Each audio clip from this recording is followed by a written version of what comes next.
Ya, Bismillahirrahmanirrahim. Assalamualaikum warahmatullahi wabarakatuh. Alhamdulillahi hamdan katsiran tayyiban mubarakan fihi kama yuhibbu rabbuna wa yarda. Wa asyhadu an la ilaha illallah wahdahu la syarika lah wa asyhadu anna Muhammadan abduhu wa rasuluh la nabiyya wa la rasula ba'dah. Allahumma shalli wa sallim ala nabiyyina Muhammad wa ala alihi wa sahbihi wa man tabi'ahum bi isanin ila yaumiddin amma ba'du. Baik, para santri Mbak Jabati dan para pemirsa yang sudah hadir di Zoom ini, Alhamdulillah pada kesempatan hari ini kita bisa kembali melanjutkan kajian fikih ibadah bersama Ustadz William Purnama yang kita masih melanjutkan dari pembahasan kitab Manhajus Salikin dan kita telah masuk di bab fikih nikah. Insya Allah pada kesempatan pagi hari ini kita akan membahas bab hal-hal yang diharamkan dalam pernikahan atau berkaitan juga dengan wanita yang tidak boleh dinikahi dalam syariat Islam seperti itu. Baik, insya Allah nanti akan ada sesi tanya jawab setelah materi, jadi bisa bagi peserta bisa menuliskan pertanyaannya di kolom chat. Eh, Bisa secara umum ya, dibuat secara umum atau juga bisa secara privat langsung ke admin jika mungkin pertanyaannya agak sensitif dan tidak ingin dibaca oleh orang lain seperti itu. Baik, untuk mengefektifkan waktu kepada beliau, Ustadz Yulian Purnama, Hafizahullah Ta'ala, kami persilakan.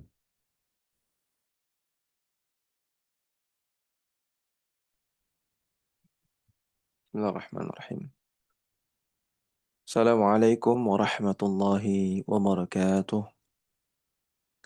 Alhamdulillah rabbil alamin hamdan kathiran tayyiban mubarakan fih kama yuhibbu rabbuna wa yardah. Salatu wassalam ala nabiyyina Muhammadin wa ala alihi wa sahbihi ajma'in amma ba'du. Para ikhwan, para akhwat sekalian rahimani wa rahimakumullah. Alhamdulillah kembali kita lanjutkan pelajaran dari kitab Minhajus Salikin wa Tawdihul Fiqhi Fid Din karya Syekh Abdurrahman bin Nasir As-Sa'di rahimahullahu taala. Kita masih membahas tentang bab tentang nikah, ya, tentang pernikahan. Kita sampai pada pembahasan yang baru yaitu babul muharramati fin nikah. Bab siapa saja yang diharamkan untuk dinikahi. Yang sering kita sebut dengan mahram. Mahram artinya orang yang diharamkan untuk dinikahi. Kita tidak boleh nikah sama dia. Hukumnya haram. Disebut dengan mahram. Adapun muhrim, muhrim ini artinya orang yang berihram. Jadi ada kesalahan pada bahasa Indonesia.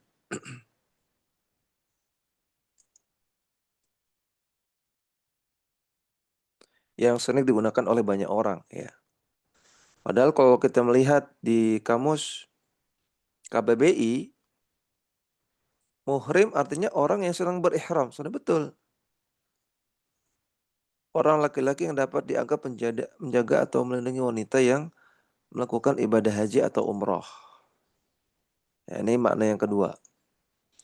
Jadi makna yang pertama, muhrim itu orang yang sedang ihram, itu sudah betul. Ya. Adapun makna bahwasanya muhrim itu artinya orang yang bisa menjaga ketika safar, nah, maka ini kurang tepat. Atau di sini ada makna yang ketiga, muhrim artinya orang yang masih ada hubungan keluarga dekat, sehingga terlarang untuk menikah dengannya. Kemudian ada istilah lain yaitu mahram. Nah, ini yang benar, ya. Yang benar itu mahram. Orang yang tidak boleh dinikahi itu mahram. Jadi apa yang ada di bahasa Indonesia ini perlu diperbaiki.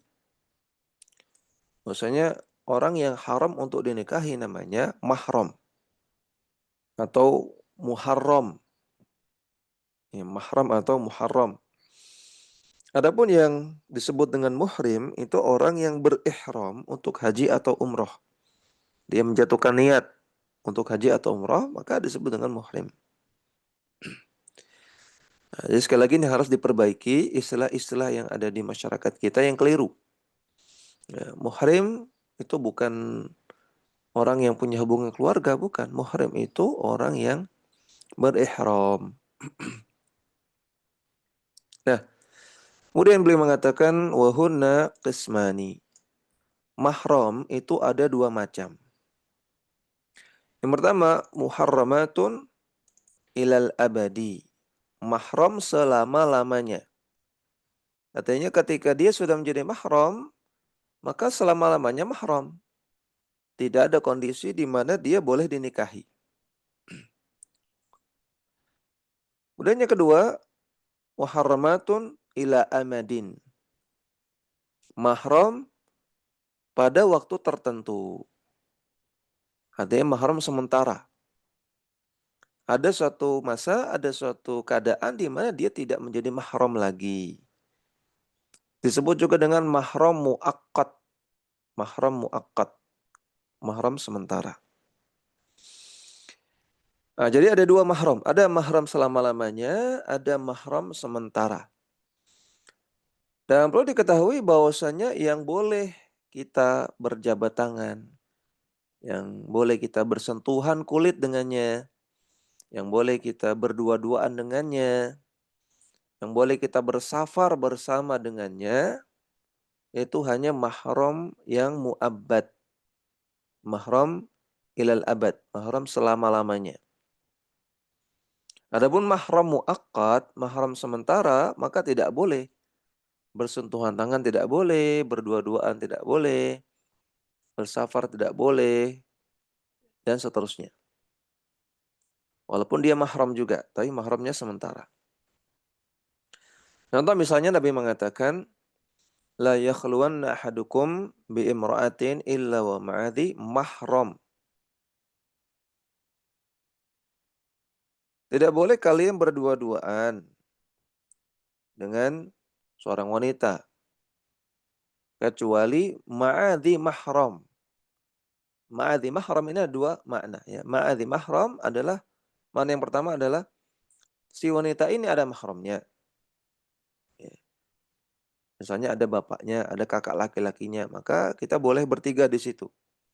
Ya, kita laki-laki, kemudian wanita ini yang bukan mahram kita, kemudian ada mahramnya si wanita, bapaknya, kakaknya, atau kakeknya, atau semisalnya. Mana yang kedua, illa ma'adhi mahram, maksudnya adalah wanita ini masih ada hubungan mahram dengan kita. Wanita ini adalah mahram kita. Tidak boleh kalian berdua-duaan dengan seorang wanita, kecuali wanita itu mahram kalian. Contohnya ibu. Ibu adalah mahram kita. Kan kita nggak boleh nikahi ibu kita. Ya. Maka ibu adalah mahram kita. Kita berdua-duaan dengan ibu kita boleh nggak? Saya laki-laki berduaan dengan ibu saya boleh nggak? Boleh. Saya laki-laki berduaan dengan anak perempuan saya. Anak perempuan saya mahram. Boleh. Demikian juga hadis yang lain Nabi mengatakan la tusafirul mar'atu illa wa ma'ati mahram. Tidak boleh seorang wanita bersafar kecuali bersama mahramnya. Maka mahram di sini mahram muabbad. Ya, tadi pada kasus berdua-duaan dan juga tidak boleh seseorang berdua-duaan dengan wanita, seorang laki-laki berdua-duaan dengan wanita kecuali wanita ini mahramnya. Nah, mahram di sini maksudnya mahram muabbad. Mahram selama-lamanya. Adapun kalau mahram muaqqat nggak boleh berdua-duaan. Contoh mahram muaqqat adalah adik ipar. Adik perempuan dari istri misalnya. Adik ipar. Adik ipar itu mahram, tapi mahram muaqqat ya sementara. Maka nggak boleh seorang laki-laki berdua-duaan dengan adik iparnya, nggak boleh. Walaupun dia mahram. Dalam masalah safar tadi kata Nabi, la tusafirul mar'atu illa wa ma'ati mahram. Nggak boleh seorang wanita bersafar kecuali bersama mahramnya. Maksudnya kalau wanita ini mahram, maka boleh bersafar berdua. Saya safar dengan ibu saya. Saya safar dengan adik perempuan saya. Boleh. Dan mahram di sini harus mahram muabbad. mahram selama-lamanya. Adapun mahram sementara, maka tidak boleh saya safar berdua dengan adik perempuan dari istri saya, nggak boleh.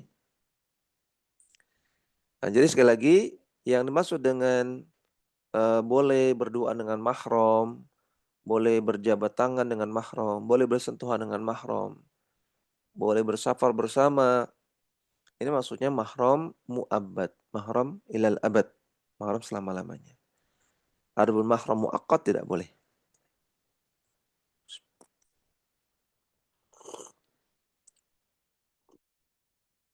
Nah, bagaimana dengan suami? Apakah suami itu mahram?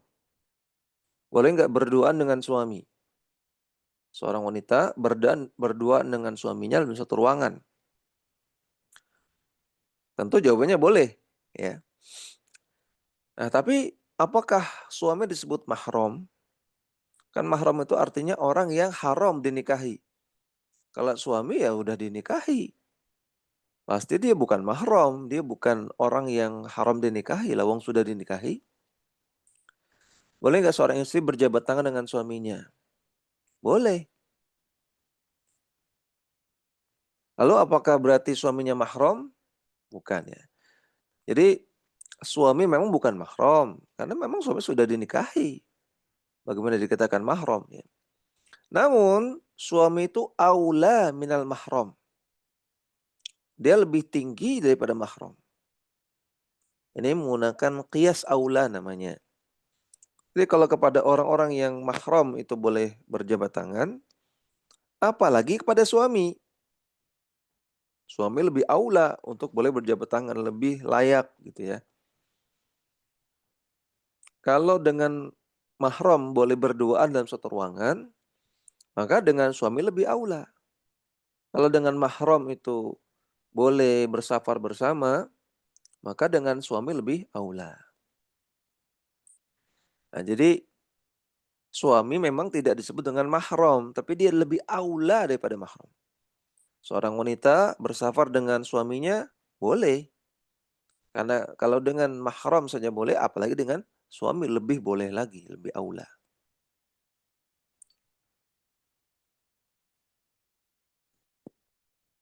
Ya, kemudian fal muharramatu ilal abadi. Kemudian beliau membahas tentang mahram selama-lamanya. Mahram selama-lamanya ada 7. Subu'un minan nasab, ada 7 mahram karena nasab. Sab'un ya. Sab'un minan nasab, ada 7 mahram karena nasab. Wa sab'un minar radha'i, dan 7 dari persusuan. Wa arba'un minas sahri, dan 4 dari pernikahan. Maka lihat ya, seseorang menjadi mahram itu karena 3 sebab. Seseorang menjadi mahram bagi orang lain itu karena 3 sebab. Itu pertama karena an-nasab, karena ada hubungan nasab. Yang kedua karena ar-radha', karena ada hubungan persusuan. Yang ketiga as-sahr atau musaharah. As-sahr atau musaharah itu karena adanya pernikahan. Maka lihat ya, inilah 3 sebab seseorang bisa menjadi mahram. Nasab, persusuan, pernikahan. Tidak ada sebab yang lain. Tidak ada sebab misalnya akrab. Ya, seseorang laki-laki misalnya akrab banget dengan seorang perempuan, maka walaupun saking akrabnya, dia tidak menjadi mahram. Tidak menjadi mahram. Ya, bermain bersama, mungkin sekolah bersama, dan seterusnya, maka ini nggak menjadi mahram. Selama-lamanya bukan mahram. Atau misalnya mengangkat. Mengangkat anak atau mengangkat adik, mengangkat kakak. Nah, jadi ada seorang laki-laki misalnya mengangkat seorang anak perempuan, ya. Walaupun dia menganggap anak ini anak dia sebagaimana anak sendiri, maka tidak menjadikan itu mahram, karena tidak terjadi 3 sebab di atas, nasab, persusuan, atau pernikahan. Ya, mengangkat itu bukan sebab jadikan mahram.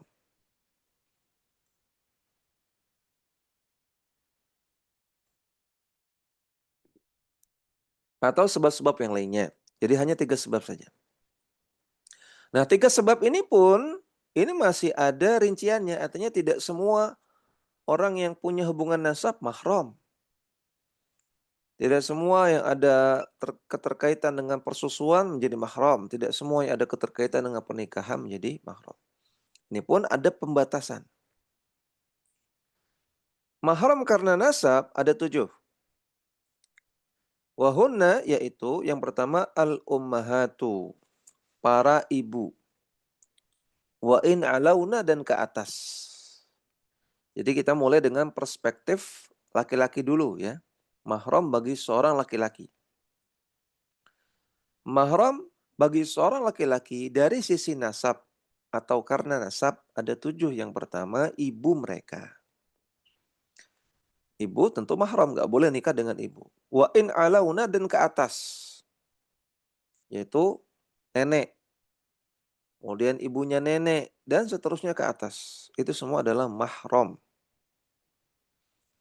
Yang kedua, wal banatu wa in nazalna, anak perempuan kandung. Dan seterusnya ke bawah. Walau min banatil binti, walaupun anak perempuan dari anak perempuan. Yang penting anak perempuan ya, entah anak perempuan ini dari anak laki-laki atau dari anak perempuan. Artinya cucu ya. Cucu perempuan itu mahram walaupun cucu ini dari sisi perempuan, dari sisi anak perempuan. Anak perempuan, kemudian cucu perempuan, cicit perempuan dan seterusnya itu mahram. Namun harus kandung ya, bukan angkat. Kemudian yang ketiga, wal akhwatu, saudara perempuan. Mutlakan secara mutlak. Artinya saudara perempuan seibu, saudara perempuan sebapak, dan saudara perempuan kandung. Semuanya adalah mahram. Baik itu adik perempuan maupun kakak perempuan. Kandung, sebapak, dan seibu. Nah, tidak berlaku di sini saudara perempuan tiri. Artinya saudara perempuan bawaan dari orang tua tiri. Misalnya, kalau A, dia punya ibu.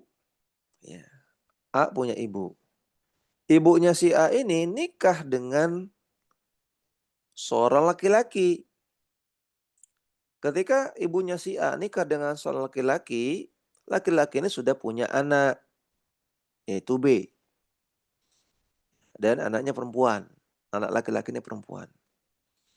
Maka ini namanya saudara tiri, ini namanya saudara tiri. Ya. Atau saudara tiri bawaan. Karena si laki-laki tadi nikah dengan ibunya sudah bawa anak. Nah, maka antara A dengan B ini bukan mahram. Bukan mahram. Karena dia saudara tiri bawaan. Berbeda misalnya kalau A punya ibu. Ya. Ibu ini bapaknya sudah meninggal. Bapaknya si A. Kemudian ibu ini nikah lagi dengan laki-laki lain. Nah, maka laki-laki ini menjadi bapak tiri dari A. Kemudian karena pernikahan antara bapak tirinya dengan ibunya ini terjadi kemudian menghasilkan anak yaitu B. Ya, maka B ini adalah saudara seibunya A.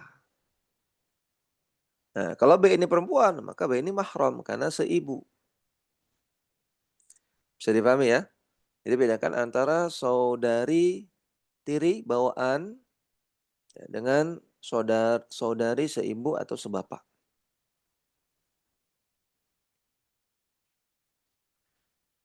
Kemudian yang keempat, wa banatuhunna, dan anak-anak perempuan dari saudari perempuan.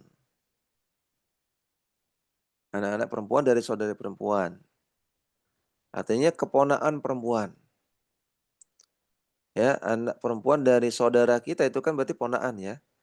Kalau saya punya kakak, kakak saya punya anak perempuan. Berarti anak perempuan itu ponakan saya. Atau saya punya adik kandung, kemudian adik kandung saya punya anak perempuan. Maka anak perempuan ini kan ponakan saya. Ponakan perempuan dari saudari perempuan. Maka itu mahram. Ya, nggak boleh kita menikah dengan dia. Dan boleh bersentuhan, boleh salaman, boleh safar bersama, boleh berduaan dalam suatu ruangan. Kita boleh melakukan itu dengan ponakan. Kemudian wabanatul ikhwati, anak-anak perempuan dari saudara laki-laki.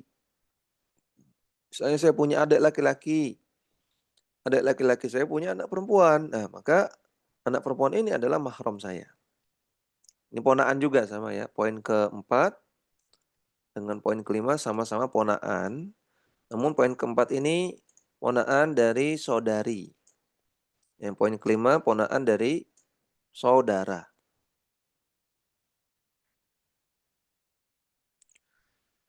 Kemudian yang keenam dan yang ketujuh, al-ammat wal khalat.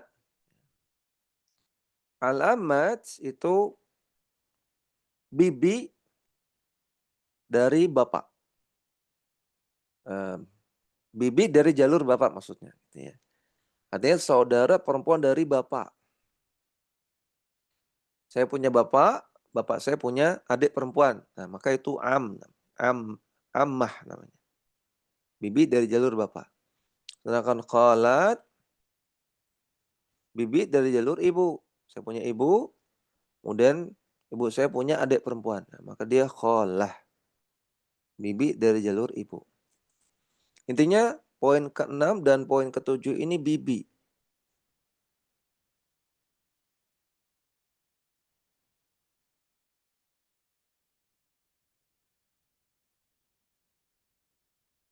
Namun bibi di sini maksudnya bibi kandung ya. Bibi kandung bukan istrinya paman. Kalau istrinya paman bukan mahram. Contoh misalnya, saya punya bapak, kemudian bapak saya punya adik laki-laki. Maka adik laki-lakinya bapak itu paman saya, paman kandung. Nah, paman saya ini nikah dengan seorang wanita. Maka wanita ini adalah istrinya paman. Dia bukan ammah, dia bukan khollah. Tapi dia itu adalah zaujatul am atau zaujatul khol. Istrinya paman. Walaupun dalam bahasa Indonesia disebutnya apa? Bibi juga. Nah, inilah sulitnya kalau kita berfikih dengan bahasa Indonesia. Ya. Kan terjadi banyak kerancuan. Makanya kita belajar dari kitab-kitab para ulama yang berbahasa Arab. Jadi kalau istrinya paman, walaupun di dalam bahasa Indonesia disebut bibi, maka dia bukan mahram. Karena dia bukan ammah, bukan khollah.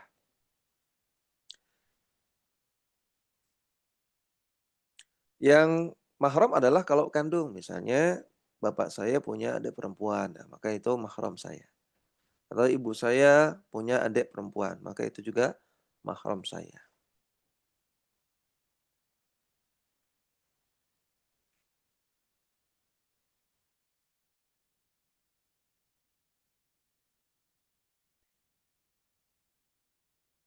Lahu au li ahadi usulihi.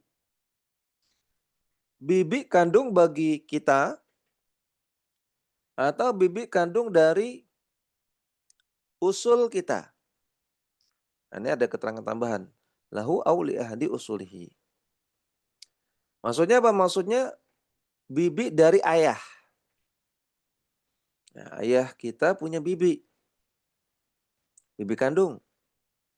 Berarti adiknya kakek gitu ya. Adiknya kakek kita. Coba mungkin akan lebih bisa dipahami kalau kita gambarkan.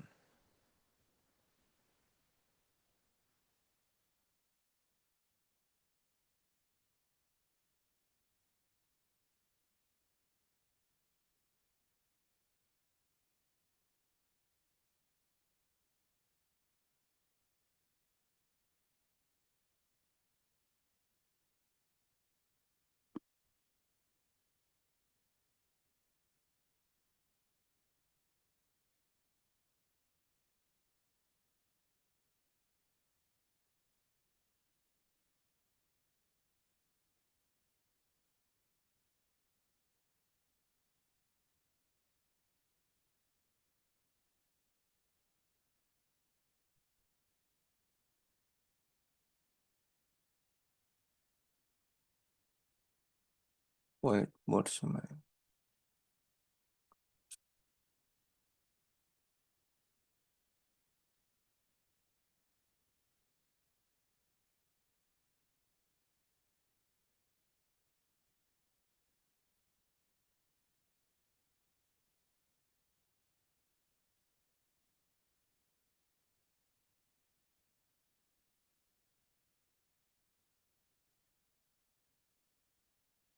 Nah,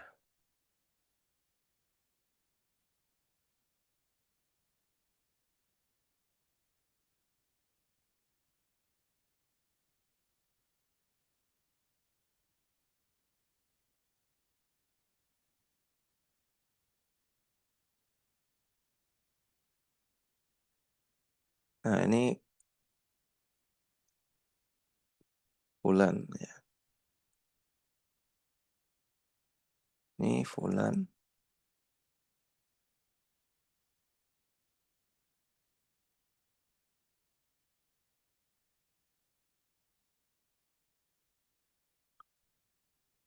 Fulan ini punya ayah dan ibu.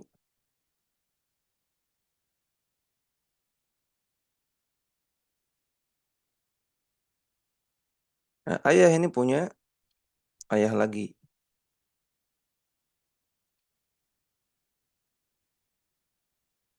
dan ibu. Ya.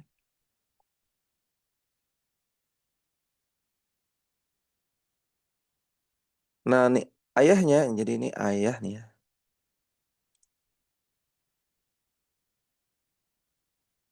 A saja. Ini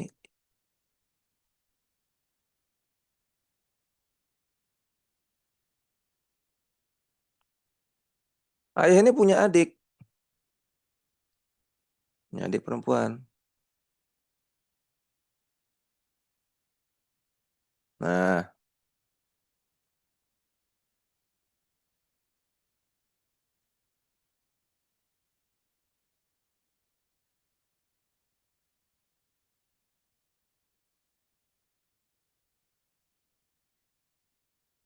ini fulan atau kita, kemudian kita punya ayah, ya.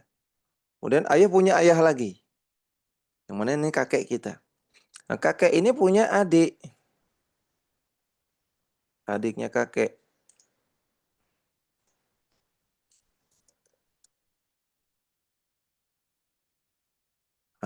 Ini adiknya kakek. Nah, maka adiknya kakek ini adalah mahram untuk si fulan. Gitu ya. Mahram untuk si fulan. Jadi kalau adiknya kakek ini perempuan, makanya dianggap sebagai bibi. Dianggap sebagai bibi. Dan ini berlaku terus ke atas. Jadi adiknya kakek ini sama dengan adiknya ayah statusnya. Ya, kalau di sini ayah punya adik. Ini adiknya ayah.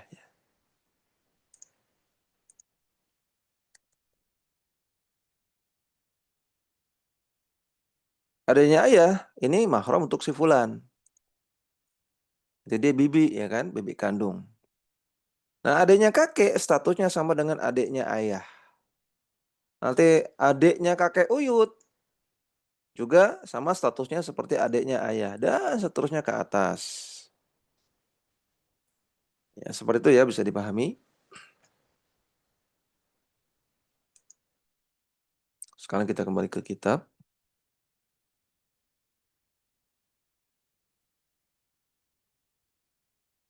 Nah, itulah 7 mahram dari sisi nasab atau mahram karena ada hubungan nasab. Maka dari sini kita ketahui tidak semua yang ada hubungan nasab itu mahram. Contohnya sepupu. Sepupu itu bukan mahram. Sepupu itu apa berarti? Anaknya paman, ya, atau anaknya bibi. Ya, saya punya ayah saya punya adik laki-laki, itu paman saya. Paman saya ini punya anak laki-laki, ya punya anak perempuan. Anak perempuan. Ya, maka anak perempuan dari paman saya ini namanya apa? Sepupu. Sepupu bukan mahram. Kenapa? Kenapa bukan mahram? Karena nggak termasuk yang 7 tadi. Nggak termasuk 7 tadi. Dari 7 mahram karena nasab nggak ada sepupu. Tidak ada sepupu. Jadi hati-hati kalau lebaran ya, ketemu dengan sepupu, sepupu itu bukan mahram, nggak boleh bersalaman. Jadi dia bukan mahram mu'abbad, bukan mahram mu'aqqad. Dia nggak termasuk mahram mu'abbad, nggak termasuk mahram mu'aqqad bahkan. Dia bukan mahram. Sehingga boleh menikah dengan sepupu. Ya, boleh menikah dengan sepupu. Dan ini syariat Islam ya. Dan saya dengar di daerah Sumatera, sekitar Padang, Riau, itu ada aturan tidak boleh menikah dengan sepupu. Maka ini aturan nggak benar. Aturan yang bertentangan dengan aturan Islam. Dalam Islam boleh nikah dengan sepupu. Nggak boleh mengharamkan apa yang Allah halalkan. Demikian juga adiknya pamannya bapak. Adiknya. Anaknya pamannya bapak. Artinya sepupunya bapak. Sepupunya bapak bukan mahram kita. Sepupunya kakek bukan mahram kita. Karena tadi ya, bibinya bapak itu statusnya sama dengan bibinya kita. Bibinya kakek statusnya sama dengan bibi kita. Ya, artinya mahram. Maka sama juga ketika sepupu kita itu bukan mahram, maka sepupunya bapak bukan mahram. Sepupunya kakek bukan mahram. Dan seterusnya. Ustadz, kalau dia bukan mahram, tapi dia saudara bukan? Ya saudara. Dia kerabat, artinya kalau kita menjalin hubungan baik dengan dia, kita termasuk menjalin silaturahmi. Dapat pahala silaturahmi. Dia kerabat. Dia qorobah. Ya, qorobah dalam bahasa fikih. Menjalin hubungan baik dengan qorobah dianjurkan. Karena inilah silaturahmi. Tapi dia bukan mahram. Gak boleh bersalaman, gak boleh bersentuhan, gak boleh berdua-duaan, gak boleh bersafar bersama. Gak boleh melihat auratnya juga. Ya. Kemudian yang kedua, mahram dari sisi rodha, dari sisi persusuan.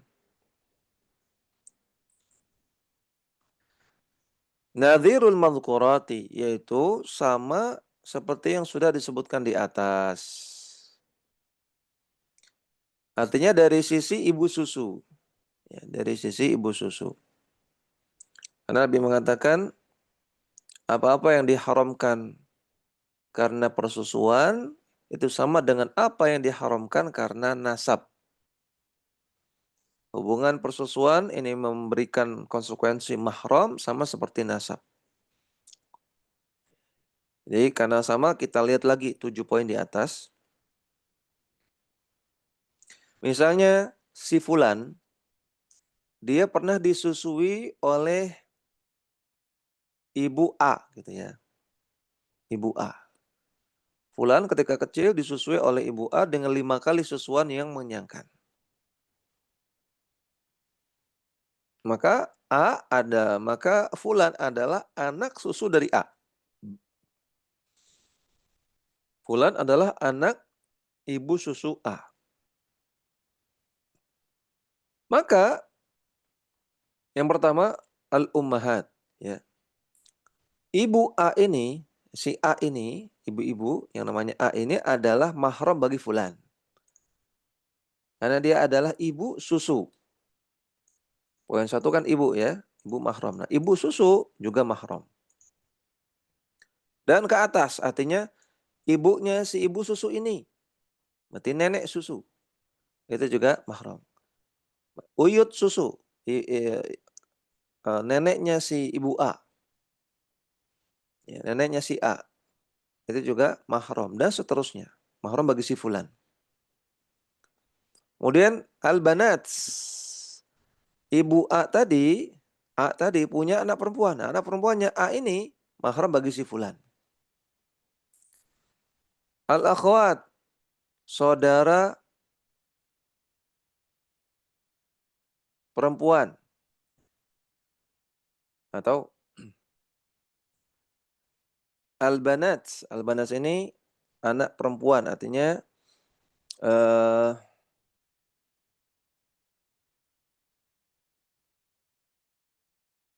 anak perempuan susu. Artinya kalau misalnya seorang laki-laki, ya, dia punya istri, laki-laki punya istri, istrinya nyusui si fulan. Nah, nyusui si fulanah. Ya. Laki-laki punya istri. Istrinya nyusui fulanah, anak perempuan. Maka bagi si laki-laki ini, ya, si fulanah itu mahram. Karena dia anak perempuan susu. Itu maksudnya banat. Ya, anak perempuan susu. Nah, kalau yang ketiga baru ini akhwat. Ya, jadi fulan disusui oleh A. Maka anak-anak si fulan, anak-anak si A itu adalah saudara susu bagi si fulan. Ya, kalau si A ini punya anak perempuan, maka anak perempuan ini mahram bagi si fulan. Karena dia saudara perempuan susu. Kemudian anak-anak perempuan dari saudara perempuan susunya dan anak perempuan dari saudara laki-laki susunya. Kemudian saudara perempuan dari ibu susunya atau saudara perempuan dari bapak susunya. Amat dan kholat. Nah, jadi hubungan mahram karena persusuan itu sama dengan hubungan mahram karena nasab.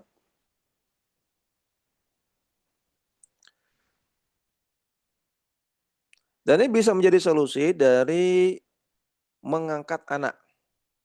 Dan mengangkat anak itu nggak boleh dalam Islam. Tidak boleh dibinkan. Misalnya kalau ada sepasang suami istri, namanya Paijo dan Painem gitu ya.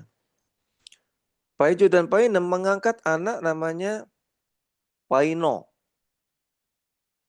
Paijo, Painem mengangkat anak namanya Paino. Maka nggak boleh Paijo dan Painem ini membinkan Paino kepada mereka. Misalnya Paino bin Paijo, itu nggak boleh. Hukumnya haram. Kata Allah Subhanahu wa taala, "Ud'uuhum biabaihim huwa aqsatu indallah." Panggillah nama mereka dengan nama-nama bapak asli mereka. Itu lebih adil di sisi Allah. Nggak boleh dengan nama bapak angkatnya, nggak boleh. Ya Allah yang melarang ya. Tapi kalau cuman merawat, ya, Paijo dan Painem merawat Paino dari kecil sampai besar tanpa dibinkan. Tanpa dianggap Paino bin Paijo. Kalau merawat ya boleh-boleh saja. Tapi Paino itu bukan mahram bagi Painem. Ibu angkatnya. Tetap bukan mahram. Nah, solusinya dengan persusuan. Ya, yaitu misalnya Painem menyusui Paino ketika masih kecil. Ya, ketika 2 tahun kurang disusui sehingga paino menjadi anak susu dari painem. Solusi, sehingga menjadi mahram. Ya.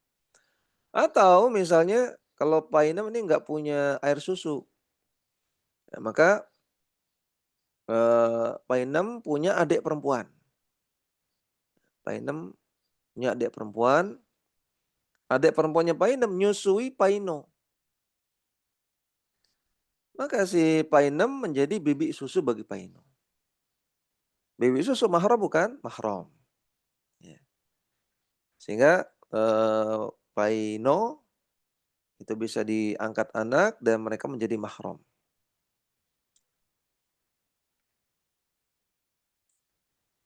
Kemudian yang ketiga,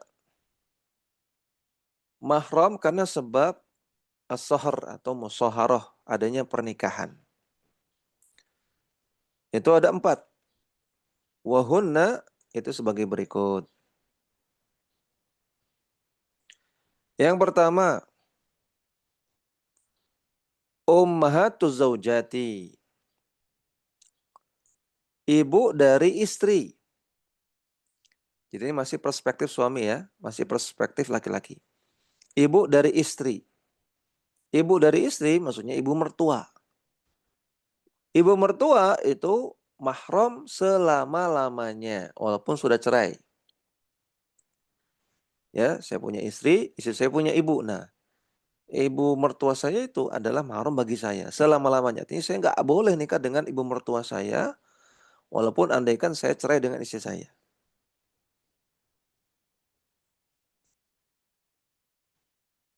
Wa in alauna dan ke atas, nenek mertua, ya, nenek uyut mertua dan seterusnya. Wa banatuhunna dan anak-anak dari istri. Wa in nazalna dan seterusnya. Artinya anak tiri. Ya. Kalau seorang laki-laki nikah dengan seorang wanita, sudah punya anak perempuan. Ya, dengan janda gitu ya, sudah punya anak perempuan. Maka anak perempuan ini menjadi mahram selama-lamanya terhadap bapak tirinya. Dan terus ke bawah. Artinya cucu perempuan dan seterusnya.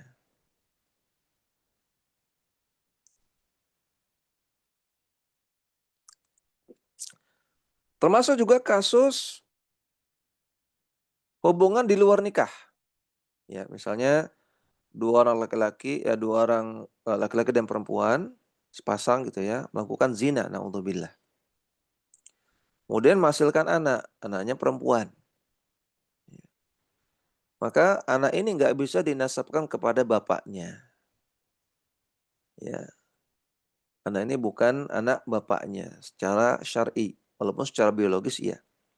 Namun andaikan dua orang yang berzina tadi menikah setelah itu, maka anak perempuan ini menjadi mahram. Anak perempuan ini menjadi mahram. Kenapa? Karena ini adalah anak perempuan dari istri. Anak perempuan dari istri dan menjadi mahram selama-lamanya. Idza kana qad dakhala bi ummahatihinna. Dengan syarat sudah terjadi dukhul. Jadi anak perempuan tiri itu adalah mahram dengan syarat sudah terjadi dukhul. Dukhul ada dua pendapat ya. Dukhul itu pertama sekedar masuk kamar. Sekedar masuk kamar walaupun tidak terjadi hubungan intim itu sudah dianggap dukhul. Laki-laki dan wanita nikah. Ya. Yang wanita sudah punya anak perempuan. Ya. Kemudian yang nikah ini sudah masuk kamar. Walaupun tidak terjadi hubungan intim. Maka anak perempuannya sudah menjadi mahram bagi si laki-laki. Atau pendapat yang kedua, dukhul itu harus hubungan intim. Dan wallahu a'lam, pendapat yang rajih adalah pendapat yang kedua ini. Bahwasanya harus terjadi hubungan intim baru menjadi eh, mahram. Ya, anak tiri tadi menjadi mahram.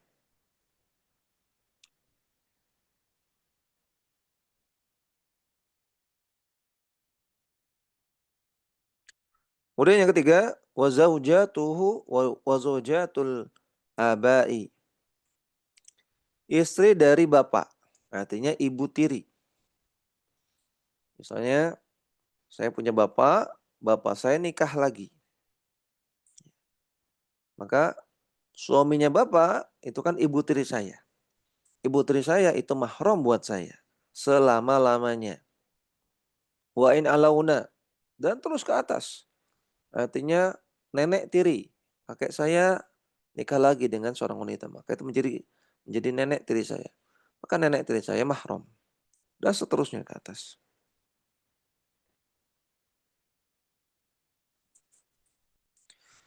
Yang keempat, wa zaujatul abna'i. Istri-istri dari anak, yaitu menantu. Wa in nazalna, dan seterusnya ke bawah.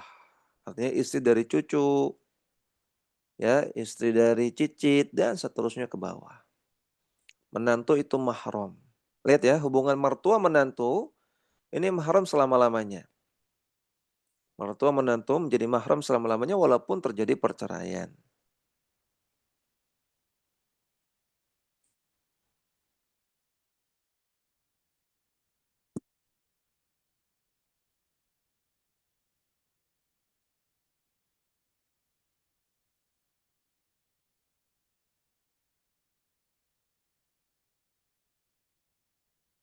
Lalu bagaimana dengan mertua tiri? Mertua tiri. Contoh misalnya,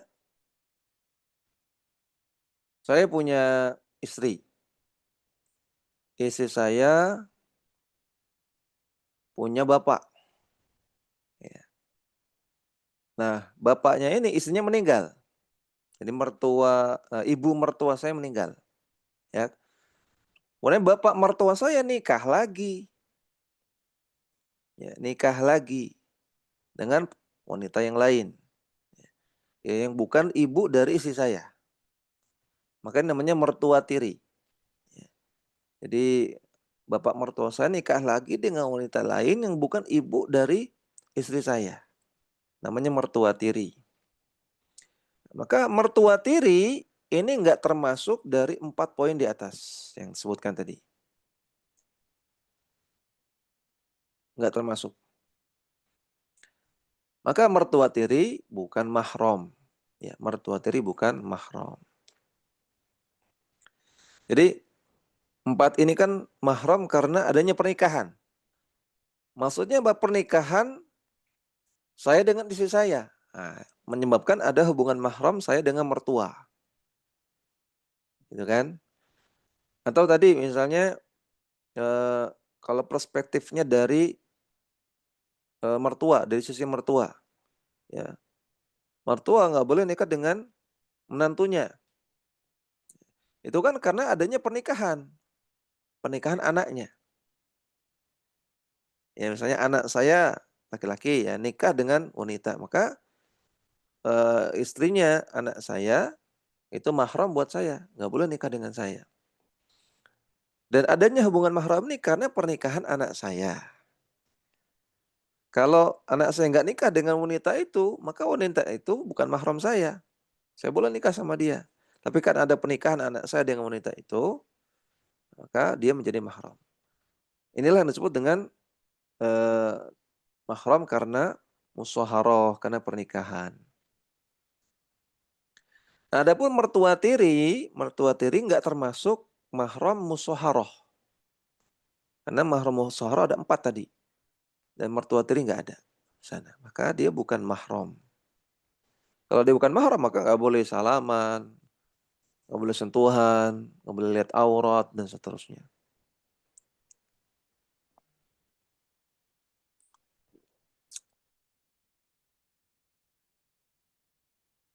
Nah, kemudian sekarang kita akan bahas dari perspektif wanita. Cara cepat aja ya. Kalau tadi kan dari perspektif laki-laki, mahram nasab, mahram persusuan, dan mahram karena pernikahan dari perspektif laki-laki. Sekarang dari perspektif perempuan. Mahram bagi seorang perempuan karena nasab pertama yaitu bapak mereka. Bapak mereka dan ke atas. Bapaknya, kakek uyut, dan terus ke atas. Yang kandung ya. Yang kedua, anak laki-laki mereka. Dan terus ke bawah. Seorang wanita punya laki-laki, maka dia mahram. Ya, maka dia mahram. Dan cucu laki-laki, maka dia mahram. Cicit laki-laki, dan seterusnya. Kemudian yang ketiga, al-ikhwah, saudara laki-laki. Bagi seorang wanita, saudara laki-lakinya, kakaknya, ya, kakak laki-laki, adik laki-laki, maka itu mahram. Kemudian anak-anak laki-laki dari saudara laki-laki, artinya ponakan laki-laki. Dari saudara laki-laki. Kemudian anak laki-laki dari saudara perempuan.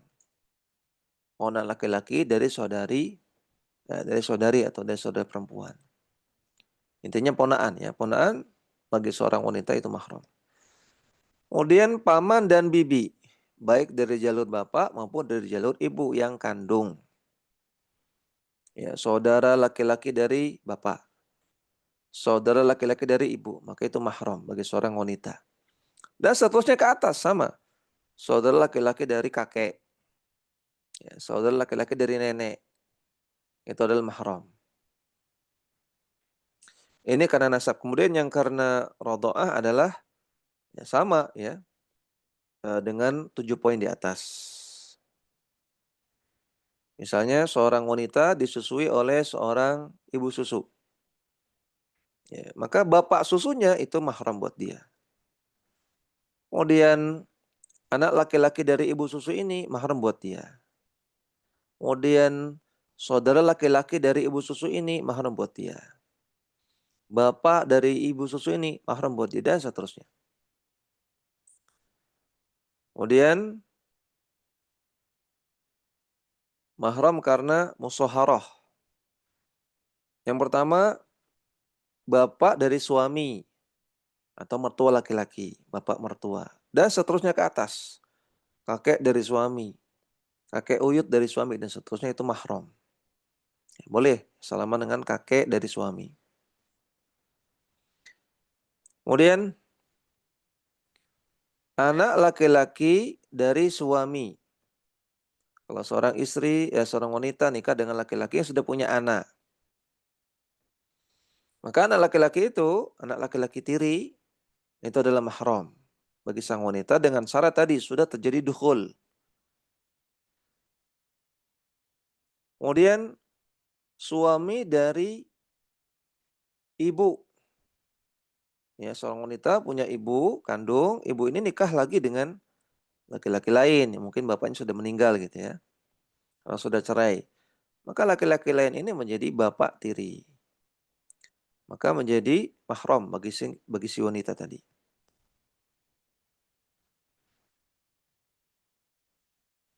Kemudian yang keempat, suami-suami dari anak. Yaitu anak menantu, ya, anak menantu yang laki-laki. Dan seterusnya ke bawah. Ini adalah mahram bagi seorang wanita.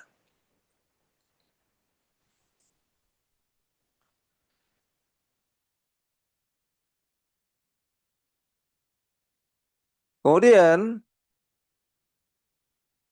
di sini Syekh As-Sa'di menyebutkan dalilnya.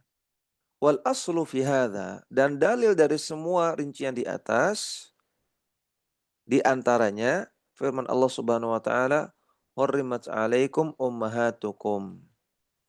Diharamkan bagi kalian untuk menikahi ibu-ibu kandung kalian. Dan seterusnya dalam surat An-Nisa 23 sampai 24. Nah, di situ dirinci oleh Allah Subhanahu wa taala ya siapa saja yang menjadi mahram kita. Ya. Walaupun di situ dari perspektif laki-laki ya. Surat An-Nisa 23 sampai 24 menyebutkan mahram dari perspektif laki-laki. Dalil yang kedua, qauluhu sallallahu alaihi wasallam, sabda Nabi sallallahu alaihi wasallam, yahrumu minar radha'i ma yahrumu minan nasabi au minal wiladati. Adanya hubungan persusuan ini menyebabkan hubungan mahram. Sebagaimana hubungan mahram yang terjadi karena nasab atau karena wiladah, karena melahirkan.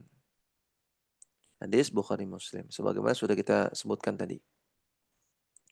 Ini beberapa dalil ya, cuman dua saja yang disebutkan. Sebetulnya banyak dalilnya yang mendasari rincian di atas. Nah, tadi penjelasan tentang mahram yang selama-lamanya. Sekarang wa amal muharramatu ila amadin. Mahram sementara. Mahram sementara ada dua. Yang pertama, faminhum qauluhu sallallahu alaihi wasallam. Sebagaimana yang ada dalam sabda Nabi sallallahu alaihi wasallam, la yujma'u bainal mar'ati wa ammatiha. Tidak boleh digabungkan dalam suatu pernikahan antara seorang wanita dengan bibinya. Artinya, nggak boleh saya nikahi istri saya sebagai istri pertama, ya. Kemudian menikahi bibinya istri saya sebagai istri kedua. Nggak boleh. Nggak boleh berpoligami, istri pertamanya adalah istri saya, istri kedua saya adalah bibinya istri saya. Nggak boleh. Bibinya istri saya itu mahram muakkad. Bibinya istri saya itu mahram muakkad. Maka nggak boleh bersalaman dengan bibinya istri, nggak boleh.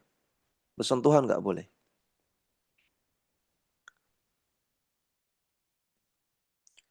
Ingat ya, mahram karena pernikahan itu hanya 4 tadi.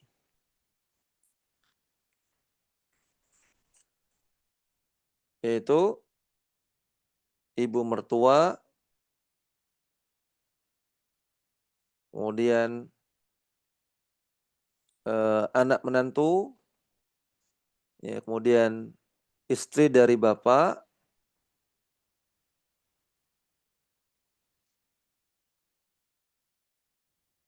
kemudian istri dari anak. Yang pertama tadi ummahatuz zaujat, ibu mertua, kemudian wabanatuz zaujat, anak tiri dari istri, ya. Anak bawaan istri. Kemudian yang ketiga ibu tiri, istrinya bapak. Yang keempat anak menantu, istrinya anak. Ya. Gak ada di sini bibinya istri. Ya. Mahram karena pernikahan gak ada bibinya istri, gak ada. Maka bibinya istri gak termasuk mahram yang mu'abbad selama-lamanya. Tapi dia termasuk mahram mu'akkad. Gak boleh dinikahi kecuali sudah cerai dulu. Ya, saya gak boleh nikahi bibinya istri saya. Gak boleh. Ketika istri saya masih nikah dengan saya.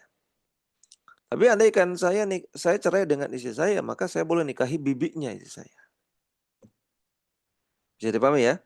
Kemudian wala bainal mar'ati wa khalatiha. Dan tidak boleh seorang laki-laki menggabungkan dalam suatu pernikahan antara seorang wanita dengan bibi dari jalur ibunya, sama ya. Baik bibi dari jalur ibu maupun bibi dari jalur ayah.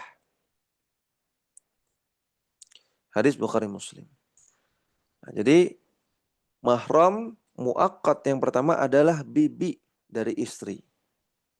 Bibi dari istri, mahram muakkad. Mahram muakkad yang kedua, sebagaimana kata Allah Subhanahu wa taala, wa antajma'u bainal ukhtain. Gak boleh kalian menggabungkan dua saudari.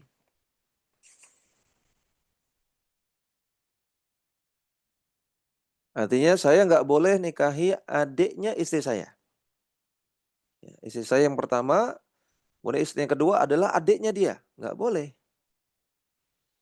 Saudari ipar. Ya, saudari ipar. Nggak boleh. Saudari ipar adalah mahram muakkad.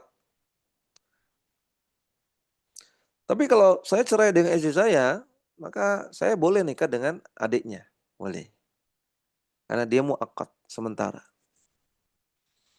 Maka perhatikan ya, adik ipar ini bukan mahram selama-lamanya. Dia mahram sementara. Maka dengan adik ipar nggak boleh berdua-duaan.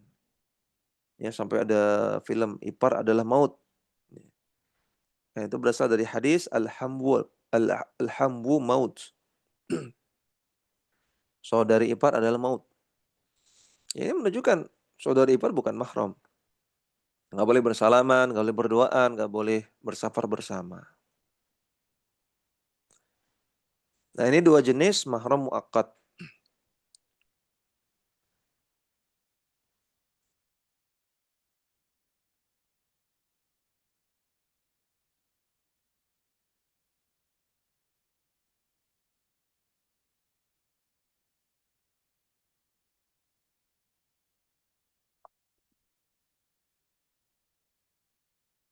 Kemudian satu lagi, terakhir pada kesempatan hari ini, wala yajuzu lil hurri an yajma'a aktsara minal arba.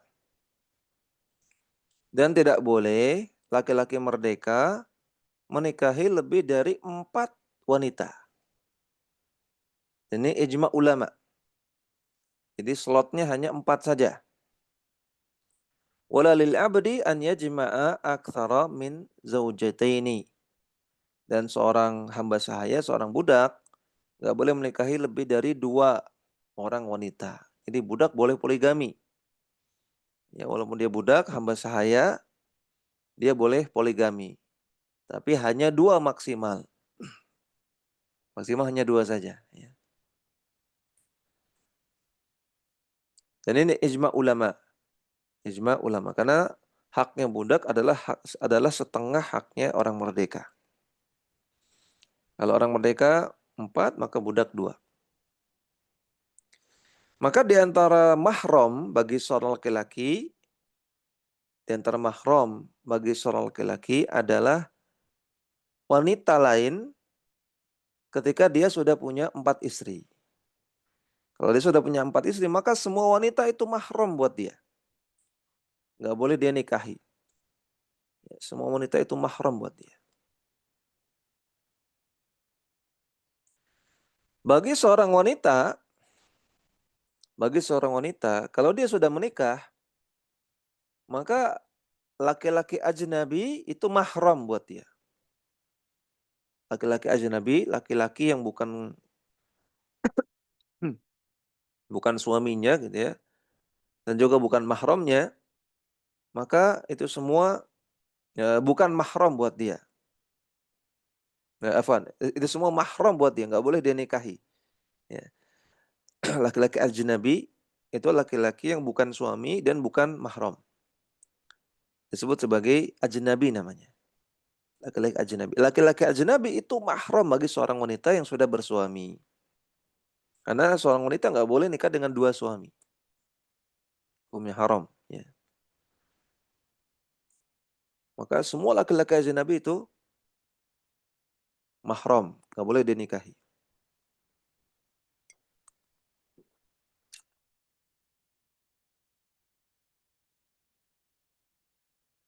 Nah, tapi mahramnya mahram muakkad. Ya.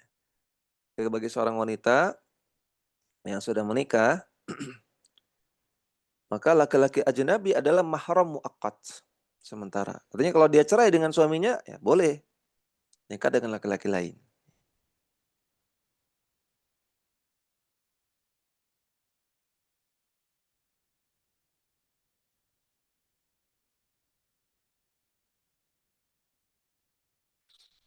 Ya, insya Allah pada pertemuan yang akan datang akan kita tambahkan penjelasan tentang rodoah, persusuan, dan beberapa eh, hukum lain seputar mahram, insya Allah.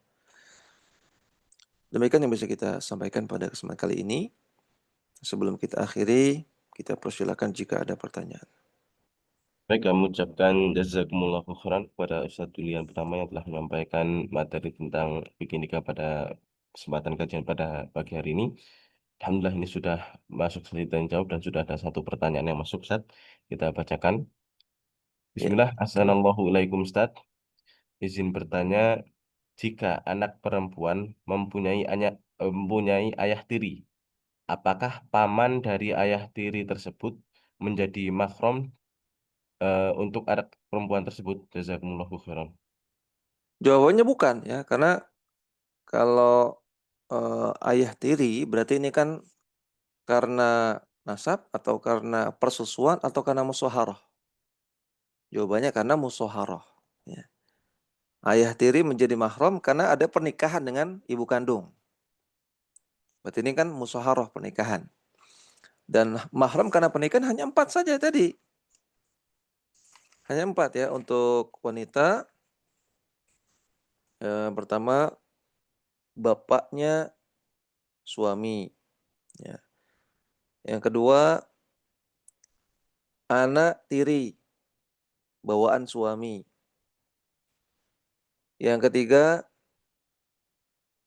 ayah tiri. Yang ketiga ayah tiri, suaminya ibu. Yang keempat menantu laki-laki. Ini 4 mahram bagi seorang wanita karena musyawarah. Di situ ada nggak paman? Ya, paman tiri nggak ada. Maka paman tiri bukan mahram. Yang mahram hanya mentok sampai si ayah tiri saja. Adiknya ayah tiri bukan mahram. Kakaknya ayah tiri bukan mahram. Paman tiri itu bukan mahram. Seperti itu. Wallahu a'lam. Baik, Ustaz, itu pertanyaan. Dan mungkin bagi teman-teman ada yang ingin ditanyakan kembali.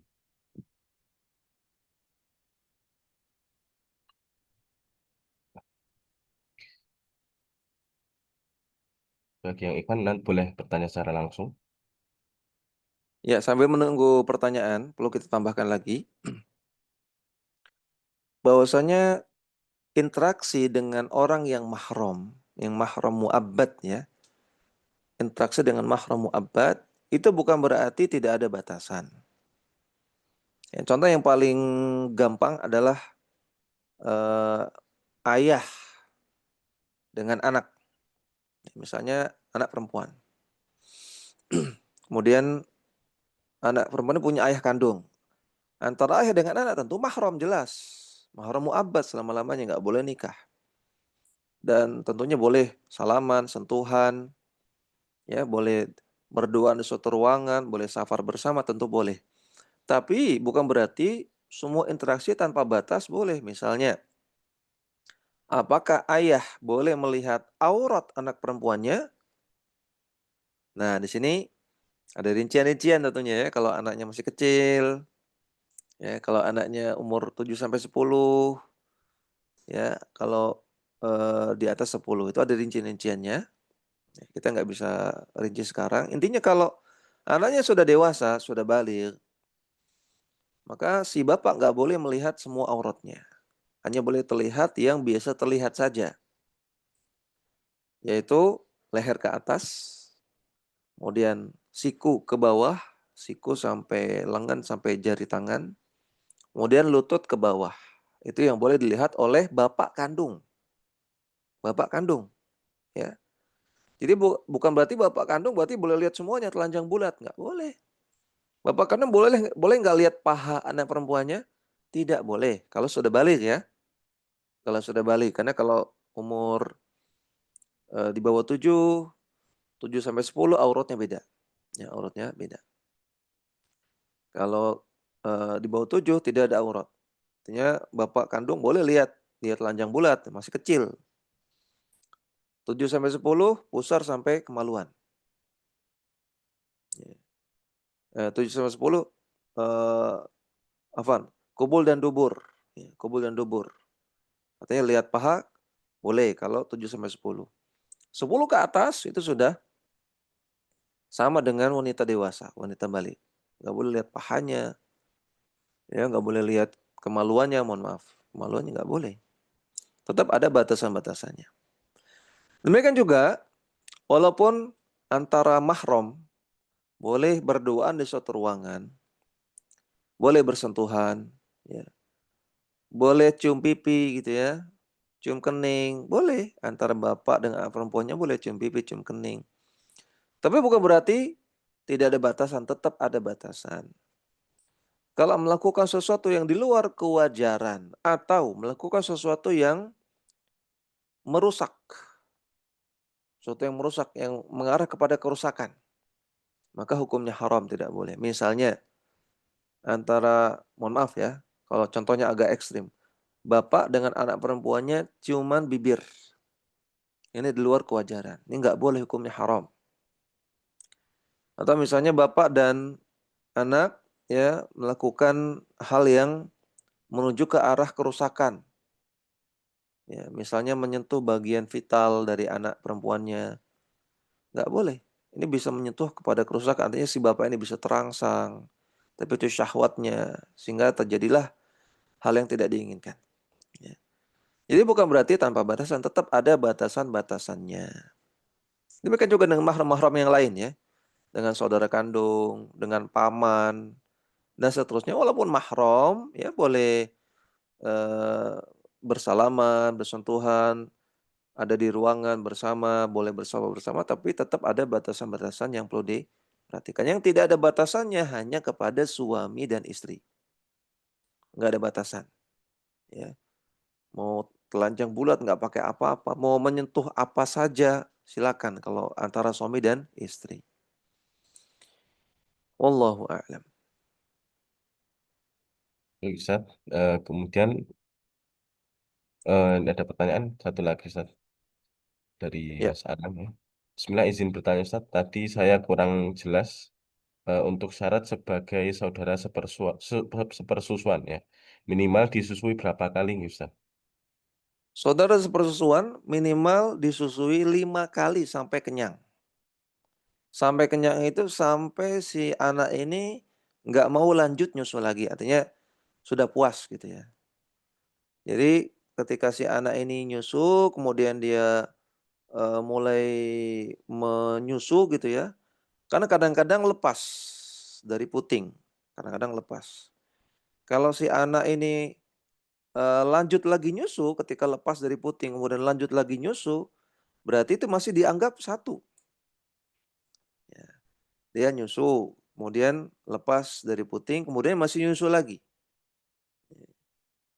Nah, makanya ini masih dianggap satu hitungan. Sampai dia berhenti karena puas, karena kenyang, nggak mau lanjut lagi, ya baru selesai dianggap satu. Nanti kalau ada jeda berapa menit atau berapa jam, dia nyusu lagi, sampai puas lagi baru dihitung dua.